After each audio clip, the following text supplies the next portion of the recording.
he was named as the daughter of the sea captain Baba, but he was a son.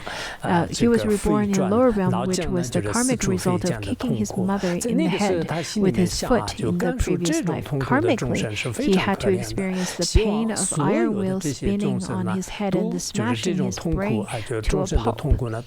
At that time, he thought to himself, there are so many beings suffering such pain. What an agony. I wish all their sufferings will ripen upon me and their pain disappear immediately. When such an aspiration occurred to him, the iron will rose into the air, and he was immediately freed from suffering and enjoyed peace and happiness.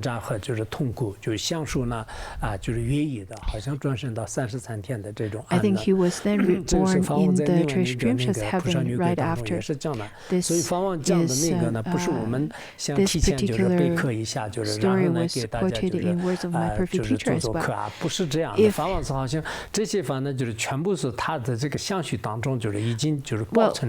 it was to us, it was really difficult for us to remember those kinds of stories and quotations very easily, but Pontsokram Rinpoche seems to be spontaneously remember all of those teachings right away on the spot, and the wisdom just flew out of him. These teachings were so spontaneous, though that we didn't experience it in person, but reading it, we can still experience his wisdom. Each of the class back then costed about $30. In Boston, at the Boston stop, I also explained why the centers requested people to pay for the Dharma classes, because without those fees, the centers in the Western countries won't be able to run. But in some ways, I think charging for Dharma classes can be effective as well, because each class, if each class costs you 500 RMB, then of course you pay attention. On top of that, each of the classes, since it costs so much, you would definitely pay lots of attention. The ones at Napa Valley, the classes at Washington, D.C., and so on, those definitely would cost a lot. Nowadays, we provide lots of free services. And people tend not to value those free things, the free giveaways. Rather, if some charitable events were to say that I only charge 1,000 usually, but this time we will charge 500 to start with, and then people would rush to receive them. Pontsokram Rinpoche then continued to say that if his intention of wishing just one class of sentient beings to be free from suffering has such incredible merit, it goes without saying that our Bodhicitta of wishing all sentient beings go throughout the universe to be free from sufferings to enjoy happiness has immeasurable merit. Furthermore, if someone makes offering to Buddhas of the 3 times over hundreds of millions of years with 7 treasures, delicious food, exquisite clothing, and so forth, their merit and virtues are naturally great. But if a person has the kind of intention to wish all sentient beings to attain Buddhahood even once, their merit and virtue far exceed the former. So let's think about it. To make offering with the 7 treasures to all the Buddhas, then that merit is so vast that it's beyond our conception. However, if one were to simply generate the wish, may all sentient beings attain Buddhahood even for once, then their merit and virtue would far exceed the former of making such grand offerings. So this time we genuinely need to make the aspiration that all sentient beings are suffering so much from all kinds of afflictions and sufferings and so on. May they all attain Buddhahood. If you can make such aspiration wholeheartedly and sincerely and genuinely, then the merit would far exceed the offerings for the 7 jewels, 7 treasures. Let's look at the next subtitle, Practice After Taking Vow, Rejoicing in Oneself and Others. The Bodhicitta is as precious, as rare as a wish-fulfilling jewel. Wish-fulfilling jewel usually appears in the beginning of the kalpa, but not now. Well, but wish-fulfilling jewel could only resolve the difficulties of our daily needs, food and clothing and so on. And it appears along with the monarch, with the universal monarch. monarch and has the potential to rain down clothes, food, treasures, and so on within one yojana radius to satisfy sentient beings. For people without great merit, they would not be able to have access to it. So to compare bodhicitta to the wish-fulfilling jewel, bodhicitta is much more significant. Now that each of you have generated bodhicitta, you should rejoice from the bottom of your hearts. In the state of mind, everyone please recite after me the following verses. Well, this year, I think you should be satisfied with all of the teachings that you received. You've received the complete work of Ponso Rinpoche, the empowerments and the oral transmission, also the four Ningtik, as well as the generation of Bodhicitta. So you received such wonderful teachings this year. If you do not break Samaya vow and do not break any precepts, then it's sufficient for you to attain enlightenment. This year can be said as the fortunate year, because after the COVID, it is considered as very difficult for people overall. But for us, for those of you who seek wisdom, it can be considered as the most fortunate and successful year, because you've received so many important Dharma teachings and benefited greatly. Now, under that kind of mindset, please recite after me. Also, being joyful for yourself, for the generation of Bodhicitta. This is something that you usually recited. So let's recite together while contemplating upon it. Today my life has borne its fruit. This human state has now been well achieved. Today I make my birth in Buddha's lineage to become the Buddha's child and heir. After making generation of Bodhicitta, you truly become the Buddha's heir. In every way, I will undertake activities befitting such a rank, and I will refrain from selling or compromising this exalted and faultless lineage. I am like a blind man who has found a precious gem inside a heap of dust. For so it is, by some strange chance, this precious bodhicitta has been born in me. Now, after attaining this rank, this status, you should refrain from defile or compromising the exalted and faultless lineage. Refrain from all kinds of activities that may defile this lineage. Now that you've received the Bodhicitta vow, Bodhisattva vow, and you received the Bodhisattva vow ritual from Khenpo Sodargye and received the empowerment and or transmission from Toku Tenzin, then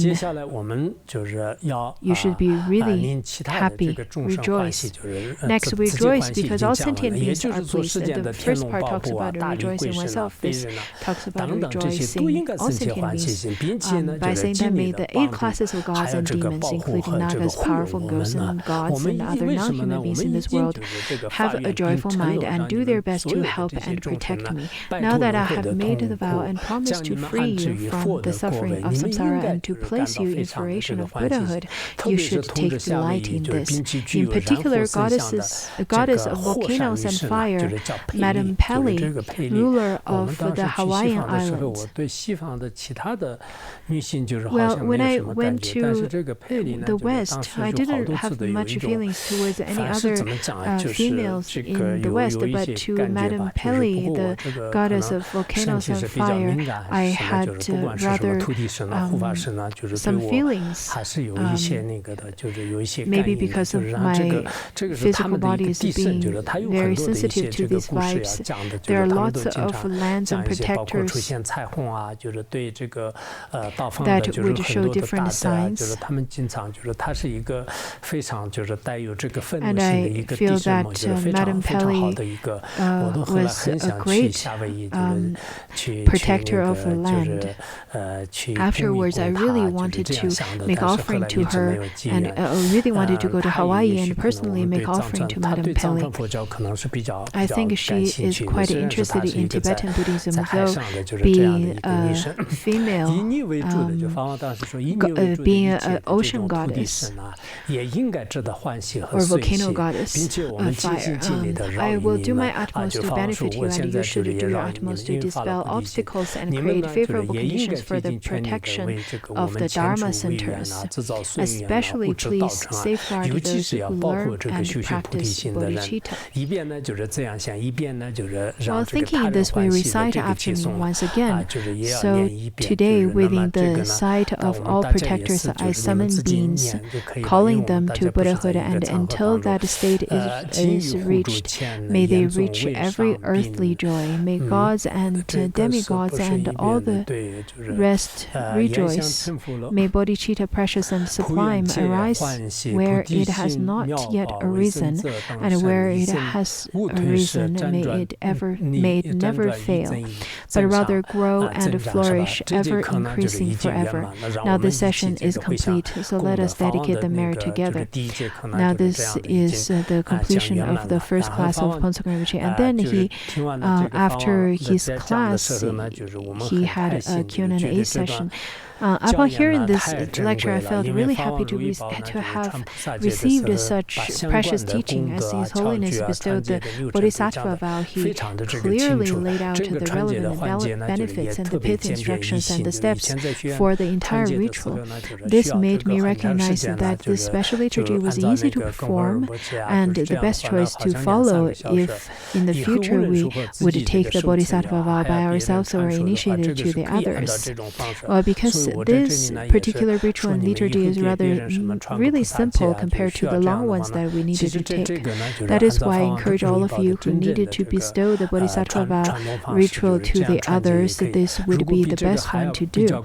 If you want to make a more extensive ritual to bestow Bodhisattva vow, there is another liturgy I had translated into Chinese language. This is a tradition followed from the mind stream of the lineage master, that is Phuntsok Rinpoche. Sometimes we need to follow the traditions. We should follow it as is, and we should not have additional or omissions according to our dualistic thoughts. Also, this particular ritual is quite fitting to the busy era that we live in. It doesn't take that much of a time. It's just like a fast food. It is a fast food. It's ati fast food. And that is why it's really important.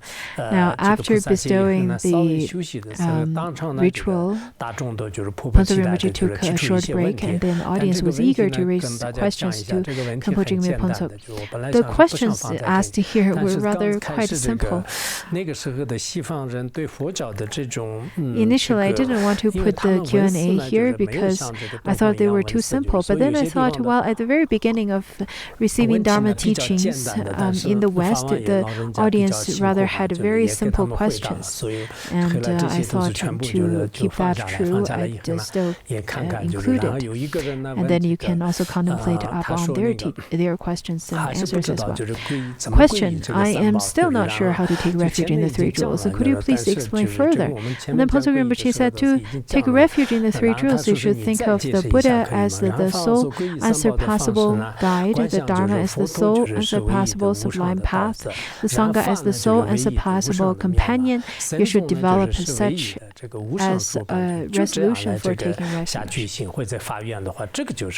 To take resolve in that is taking refuge. This is still very simple and concise piece of instruction. When talking about practical bodhicitta, the second question, you mentioned generosity, discipline, and patience out of the 6 paramitas. What are the other 3? And then 这什么样的，就是他六波罗蜜多都不会算。 This person doesn't know about the 6 paramitas, it seems. Ponzo Rinpoche then said that remaining 3 paramitas include diligence, a joyful mind that embraces virtuous activity, meditative concentration, a single-minded meditation without distraction, and transcendental wisdom, a state of directly realizing emptiness. 然后还有一个人问呢，就是什么是乘？ And then someone asked, what is the yana? What is the difference between Sutrayana and the causal vehicle, and Vajrayana, the sacred mantra? This question is a little bit better. And then Ponzo Rinpoche asked, yana literally means a vehicle. Through vehicles, sentient beings are sent to the destination. So this process is called a causal vehicle, and the destination to be reached is called a resultant vehicle. And then the text summary of the perfect wisdom said, what is the vehicle that leads to awakening? Mounted upon it, all beings can reach nirvana. It is vast like space and an immeasurable palace, and this brings forth joy, happiness, and peace as the supreme vehicle of all. 就是像那个中持啊、灯持啊这样的光性派的这个乘，那么依靠这样的乘呢，就是能获得了展示的这个喜和究竟的乐啊，就是这就是最深乘，就是所以好像记得是这样的。你们倒是看一下那个般若色颂法王寺当时这样，般若色颂的教宗就是引用给他回答的。而且显宗乘呢认为是一个凡夫人只有通过修道才能成佛，并且呢就是他成了他的程序呢道和过是分开的。 which in their perspective is separated from the fruition. Comparatively, the sacred Mantrayana, the resultant vehicle, the Vajrayana, believes that sentient beings are originally Buddhas, and they just need to be reintroduced to this inherited nature. So in this view, the path and the fruition are not separate. And then there's a question saying that we're so glad you're here. It is said that the land of Tibet has undergone devastating damage. Well, it is normal for any place to encounter some difficulties. In your place, where Buddhism flourishing, blessing, abounding, and people practicing bodhicitta, all such conditions raise the question of why such a sacred place has to endure immense suffering. And then His Holiness answered by saying that generally speaking, it is very rare for those who have generated bodhicitta to undergo harm. It is very it is difficult to obtain such opportunity. So when it happens, it is a source of great joy because of the opportunity to use the adverse circumstance to enhance practice. Mahayana practitioners always look for opportunities to enhance their practice.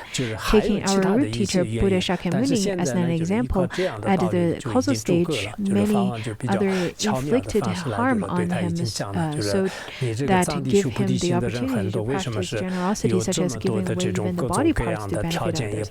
Certainly, there are other causes for the land of Tibet to experience a harder time, but for now, this reason is good enough. So that we can see that his answer is very skillful. For people who enjoy, for those people who do not have a renunciation, who have not generated a bodhicitta, they would hold on to and cling to peace and happiness and abundance. But for someone who generated a bodhicitta, then they are very different. They would cherish those kinds of adversities. And then another question, is it true that bodhicitta cultivated in our mind belong to the category of mind? Does it have any effect on our body? And then His Holiness said, of course, bodhicitta is the weakened mind. As long as we're alive and a body functions, the mind of bodhicitta will have an impact on the physical body. The later the people asked those simple questions, Ponzo Rinpoche was getting a bit too tired, and because Ponzo Rinpoche was rather quite tired at that time already. So now this class completes. The next class we will 如果可以的话呢，再给大家讲吧，就是到时候大家，也是在7点半的时候，就是注意一下哦，7点半，对，7点半的时候注意一下就可以，好吧？其他也说不准。好，今天讲到这里，大家一起回向功德。